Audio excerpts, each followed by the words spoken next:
A todos por venir. Lamentamos muchísimo no haber podido estar el resto de la jornada porque bueno, este mes es bastante más infernal aún que el resto de meses en cuanto al activismo. Yo me imagino que alguien del... Exactamente, eso. Bueno, pues muchas gracias. Como decía, voy a intentar ajustarme muchísimo al tiempo. Una pequeña presentación de Crisalis. Crisalis es una asociación de familias de menores transexuales que tenemos 4 años escasos de trayectoria. En un principio éramos 6 familias, a los pocos semanas, meses éramos 12, 20, ahora mismo hay casi 600 familias asociadas en activo, más todas las que han ido pasando en estos escasos 4 años, ¿vale? Un poco para contextualizar desde donde venimos. Nosotras tenemos un programa, tenemos varios. Nuestra principal actividad es hacer acompañamiento a las familias de menores trans en los procesos de tránsito, no solo de la propia persona trans, sino de toda la familia, porque entendemos el tránsito como algo que engloba a toda la familia. Complementando ese programa, nació este otro, que es el de formación a centros educativos. Nació porque uno de los espacios en los que más horas pasan las personas, la infancia y adolescencia trans, es el entorno educativo. Y veíamos que la falta de información daba pie a una serie de circunstancias, de situaciones que no eran favorables y que dificultaban bastante, ¿no?, la situación. Este programa se lleva a cabo de forma voluntaria por las personas que componemos las diferentes juntas de Crisalis. No tiene ningún coste para los centros escolares, pues porque como lo asumimos nosotras de forma voluntaria, pues se facilita. Sabemos que no es el marco ideal, pero de momento es el que tenemos. Se pone en marcha, en un principio únicamente se ponía en marcha cuando una familia llega a un centro escolar, dentro del programa de acompañamiento de familias. En esa parte de entorno educativo, pues nosotras facilitamos una información a los colegios, facilitamos formación, facilitamos el acompañamiento, asesoramiento, etcétera. Y en una primera parte, pues hasta hace poco, relativamente, hasta el último año, los únicos centros escolares a los que teníamos acceso eran aquellos que tienen una vinculación directa, es decir, que una de nuestras familias estaba en ese centro escolar. Poco a poco, pues a fuerza de visibilizar, me imagino, también a fuerza del boca a boca, aquí hay muchas personas que pertenecen a la docencia, pues a fuerza de dar charlas por ahí, pues la gente te pregunta, ay, ¿podrías venir a mi centro? Yo estoy interesada, podemos consultarlo, podemos verlo, y entonces, bueno, pues se han ido ampliando esas formas de puesta en marcha. Muchos centros ya nos llaman porque nos conocen. También asociaciones vinculadas a los centros educativos, asociaciones de estudiantes, de familias, etcétera. Vale. La transexualidad es algo nuevo en los centros educativos, en la realidad, en la sociedad. No es algo nuevo. Lo que sí es nuevo es la forma en la que se está abordando. Hasta ahora a las personas transexuales se les permitía, se les dejaba serlo de una forma pública a partir de los 18 años.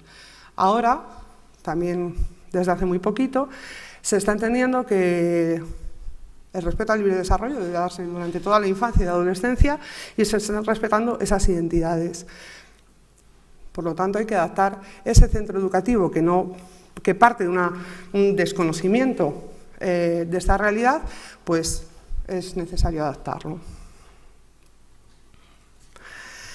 Los principales desafíos, pues tener que dar estas formaciones, nosotras, de carácter voluntario, sacándolo del tiempo que podemos sacar a nuestros trabajos, etcétera, etcétera, que sea algo, una formación que depende de la buena voluntad o del interés del centro, que no venga incluido junto a las otras enseñanzas que se deben o que se deberían impartir en las diferentes carreras que tienen que ver con la docencia.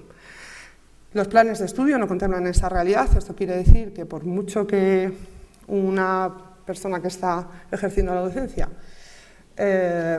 entienda lo que es la transexualidad, si luego va a sacar el libro en clase y va a tener que hablar de que a los chicos en adolescencia les crece el pene y se les desarrollan los músculos y a las chicas les pasa no sé qué otra cosa, ya va a estar excluyendo la realidad de las personas trans, también de las personas intersex, que es algo de lo que también hablamos en nuestras formaciones. Y otros factores que influyen enormemente y que están relacionados, ¿no?, con esa ausencia de formación reglada es que retirando fondos a la educación pública, generando un entorno de cada vez más horas lectivas, cada vez menos tiempo para desarrollar formaciones, delegando esa formación en la propia persona y además sobrecargando a las personas de trabajo, pues es muy difícil que alguien además desee participar en formaciones porque ya hay bastante, ¿no?, con lo que hay, con llegar a los objetivos mínimos que se os exigen. Por supuesto, la masificación en las aulas pues también dificulta no solo reconocer una situación relacionada con la identidad dentro del aula, sino reconocer cualquier otro tipo de situación que no tenga que ver con lo académico. Vale, el objetivo principal es convertir las aulas en un entorno que sea un entorno de respeto al libre desarrollo de los derechos fundamentales. El libre desarrollo de los derechos fundamentales incluye el libre desarrollo de la identidad sexual y de género. Y así está tipificado, o sea, no es una cuestión que se pueda relegar o que se pueda postergar. Es uno de los derechos fundamentales que tienen las personas, también las personas que estudian. Vale. Algunos de los objetivos específicos, es asentar los conocimientos básicos sobre identidad sexual.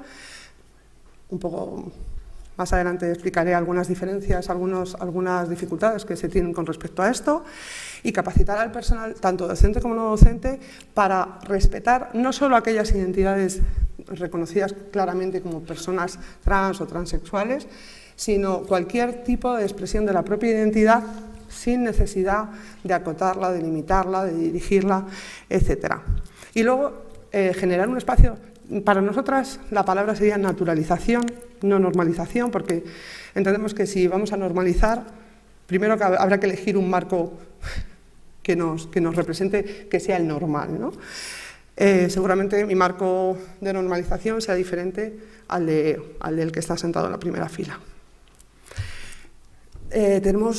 Intentamos ajustar los contenidos al tipo de persona que va a recibir la formación. Entendemos que no es lo mismo preparar al profesor, a la profesora que va a estar de cara al alumnado, que explicarles de qué va esto de la identidad a personas de 3 o 4 años, ¿vale? Y por supuesto el apartado de familias, porque al final creemos que es el principal sustento, ¿no?, de una persona a lo largo de toda su infancia y su adolescencia, es o debería ser el principal sustento de la persona. La parte de la formación al personal docente y no docente, también, ¿por qué no docente? Bueno, pues porque la persona no deja de expresar su identidad a la hora del recreo, ni en el comedor, ni en esos otros todos espacios, bueno, como se diga, en los que desarrolla su actividad escolar, ¿vale? Y también no sirve de mucho si en clase te respetan la identidad, pero luego la o el cuidador de comedor no sabe muy bien de qué va esto, te malgeneriza, hace chistes, que parece algo como de otro mundo, porque entendemos que son personas adultas, formadas, todo esto, pero a veces se da el caso. En esa parte hay una explicación tampoco muy extensa sobre todo lo que es la identidad, qué no es la identidad, también sobre cuál es el marco legal, tanto que obliga como que protege al profesorado a la hora de desarrollar esta actividad en este sentido y cumpliendo estos parámetros. Y, por supuesto, tenemos casi la mayor parte del tiempo que se dedica en estas formaciones es a las preguntas que tienen las y los profesores, que al final tienen mucho que ver con el día a día, cómo resuelvo si pasa esta situación o no esta otra, en el patio, los baños. Bueno, pues al final casi siempre son las mismas dudas. Resulta que luego son cosas que normalmente no pasan cuando se hace un tránsito en un centro escolar, y que están muy vinculadas a los miedos que tenemos como personas adultas y que tienen muy poco que ver al final con el alumnado, ¿vale? Vivimos en una sociedad profundamente adultocentrista y todo se decide desde arriba y a veces basta con bajar un poco así la cabeza y las cosas son mucho más sencillas. En la formación al alumnado, bueno, pues entendemos que como parte de la sociedad, cuando se da una situación indeseable o de violencia o de malestar, suele venir pues porque no se sabe nada de identidad. Y no se necesitan grandes discursos, tampoco, ni grandes... se explica de forma sencilla, adaptada al lenguaje, de una manera cercana. Normalmente, nosotras cuando hacemos acompañamientos, tránsitos escolares en los centros educativos, hay de partida muchos miedos de la parte adulta, que al final lo que hemos comprobado nosotras es que cuando todas las personas adultas están formadas, informadas sobre esta realidad y están al tanto y están con una predisposición a intervenir, el alumnado no da problemas, porque al alumnado, como al resto de las personas, lo que nos inquieta es el desconocimiento, el no saber dónde colocar estas cosas que yo estoy viendo, qué es esto, es una cosa, es la otra, es orientaciones, entonces tú qué eres, qué tienes, cómo... Entonces, cuando se les da por un lado la formación al alumnado y por otro lado las personas adultas están a lo que tienen que estar, son 600 tránsitos y no hemos tenido problemas. ¿Se tienen problemas antes de llegar a la asociación o antes de que se haga ese tránsito social? Habitualmente también, claro, yo aporto una información sesgada porque son las familias que se han acercado a Crisalis y que van, digamos, como con un programa, ¿no?, de acompañamiento. Pero desde ese corte sesgado, nuestra experiencia es que no tienen por qué haber problemas cuando se trata de esta situación, como cualquier otra situación que sea novedosa para el aula, ¿no? Entre los contenidos que impartimos y que he querido incluir en esta ponencia, porque yo no sé exactamente si se ha ahondado tanto en este tema a lo largo de la jornada, por los títulos de las ponencias entiendo que no. Nosotros abordamos o acompañamos la transexualidad como una parte más de la diversidad humana, ¿vale? Como una circunstancia más que se puede dar o no. Nuestra descripción la podéis leer, es esa y no otra. Ser trans no es mejor ni peor que ser cis, que sería lo que eres cuando no eres trans. Ya sé que es un término como un poco activista y un poco raro, pero no pasa nada por ir cogiendo, igual todo el mundo lo conocéis y estoy yo aquí como de sobrada. Vale, nosotras hacemos especial hincapié en diferenciar la identidad sexual, ¿vale?, que es a lo que estaría vinculada a la transexualidad, de la orientación y la expresión de género. Porque partiendo de la base de la que se parte en los centros educativos, cuando resulta que llega una persona trans, pero no cumple todos los estereotipos de género que pensamos que debe cumplir una persona para ser hombre o mujer, el profesorado se despista. Porque si viene un chico trans, pero resulta que le gusta pintarse las uñas, pues lo que se pone en duda es si ese chico es trans o no es trans. ¿Vale? Cuando hablo de chico trans, es un chico que al nacer se le ha asignado el sexo de mujer, y cuando hablo de una mujer trans, es una mujer que se le ha asignado como sexo hombre. Bueno, para colocar un poco. Entonces, la transexualidad está profundamente vinculada dentro del ideario a la orientación, al género, a la pluma, a la purpurina, al transformismo. Luego es algo mucho más sencillo. Todas y todas las personas que estamos aquí somos en todo momento, independientemente de cómo se lo decíamos mostrárselo al mundo. Eso sí formaría parte de nuestra expresión de género. Pero bueno, he creído conveniente traerlo también para que vaya sonando. Entre las necesidades en la parte de la formación al profesorado, a las personas adultas, son cosas que se basan simplemente en el sentido común y que ya se hace con las otras personas que no son trans. Vale, por ejemplo, el respeto al libre desarrollo. Pues en las aulas se supone que si no se da, debería de darse, o es el marco teórico ideal, ¿no?, en el que se respetase los ritmos, las necesidades de la persona. Sabemos que en los entornos, por lo que hemos hablado antes, educativos, no se da esa situación, pero es la que debería darse. Entonces, bueno, pues vamos a luchar hacia ahí. Cuando hablas de una persona trans, ¿qué es el derecho al libre desarrollo? Pues no obligar a usar un determinado uniforme, en las actividades que están segregadas por sexos, si es que eso todavía sigue dándose, dejar que la persona se coloque en aquel lugar en el que le es más cómodo. No corregir, por ejemplo, hay muchas veces que las personas son muy pequeñas y empiezan a expresarse, bueno, pues yo soy guapa o soy una princesa. Pues no corregir y no pensar que es un fruto de un incorrecto uso del lenguaje. El reconocimiento de la identidad, que esto vendría ya un poco más cuando la persona ha manifestado y se ha iniciado un tránsito, que sería, bueno, pues la utilización del nombre sentido en todas partes, notas, la percha del babi, el carnet de la biblioteca, listados, etcétera, etcétera. Independientemente de que, por supuesto, en el expediente académico, mientras que no se modifique a nivel legal, no se pueda corregir. Luego, es muy importante la coordinación entre el centro de estudios y la familia. Hasta ahora eran las familias las que nos llamaban para que intercediéramos con el centro y ahora también hay muchos centros que nos llaman para que intercedamos con la familia. Eso, sin duda, es un avance cualitativo. Para nosotras es señal de que lo estamos haciendo bien, aunque también nos da un poco pues la sensación de que queda muchísimo por hacer y que no vamos a terminar seguramente antes de que nuestras criaturas cumplan los 18 años, que es el periodo en el que podemos estar haciendo activismo. Pues eso, la coordinación es fundamental, porque una persona no puede vivir con una identidad en casa y con otra identidad en el centro educativo, pues porque las personas que no son trans no tienen que hacerlo. Las personas que son trans tampoco.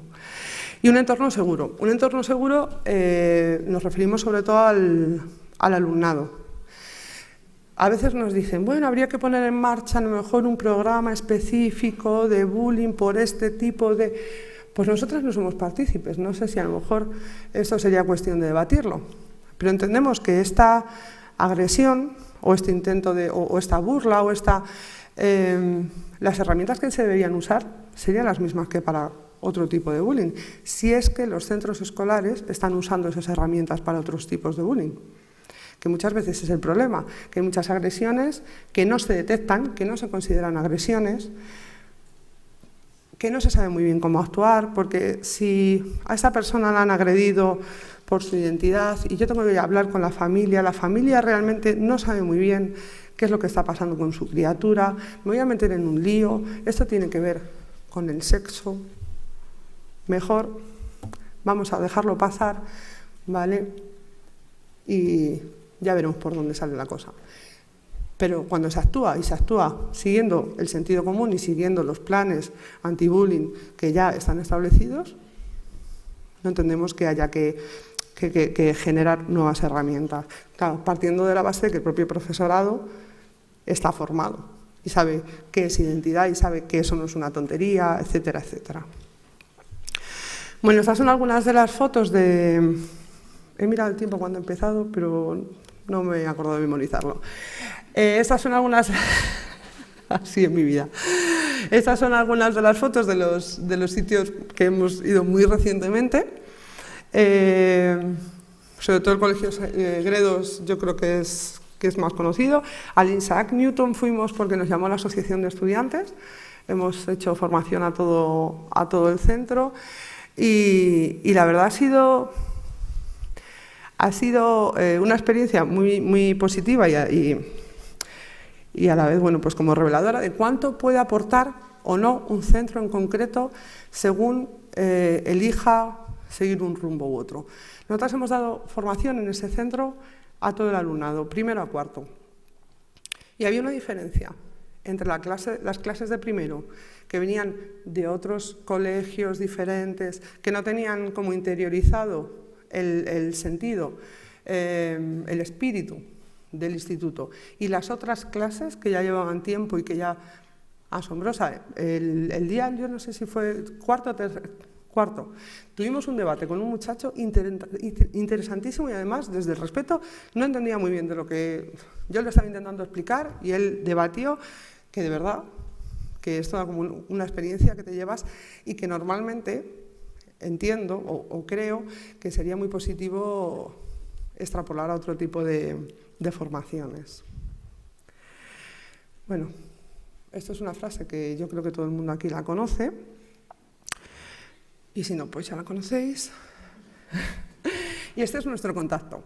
Tenemos una página web, en el apartado de recursos vamos recopilando y colgando tanto material que publican otras personas, editoriales, sindicatos, etcétera, etcétera, como material que generan ya nuestras propias familias, cuentos, todo aquello que pensamos que puede servir para llevar esta realidad a las aulas, lo colgamos. Y también nuestro correo electrónico, por si hay alguien que luego no le apetece compartir sus dudas aquí y prefiere contactarnos en privado o porque se lleva la idea para su centro escolar de montar una formación allí y desea que la concretemos. Y con esto termino.